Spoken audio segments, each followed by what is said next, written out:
सांगा, Indian diet मध्ये sugar खूप लपलेली आहे, तर ती कुठून येते?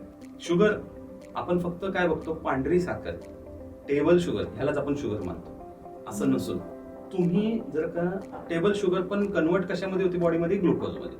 ठीक आहे, तुम्ही राईस खा, कन्वर्ट कशामध्ये होणार आहे, ग्लुकोजमध्ये. मैदा खा, कन्वर्ट कशामध्ये होणार आहे, ग्लुकोजमध्ये.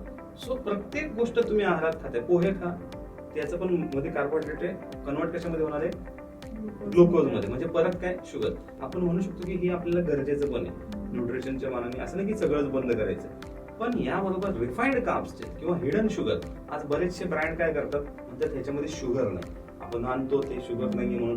पण त्यापेक्षा भयानक गोष्ट जसं की माल्टोडेक्स्ट्रिन, मी अवश्य सांगेल की लेबल वाचून आपण वस्तू खरेदी करायला हव्या. माल्टोडेक्स्ट्रिन ही साखरेपेक्षा 3 पट जास्त ग्लायसेमिक इंडेक्स आहे, काही वेळा तर दुप्पट तर क्लिअर आहे.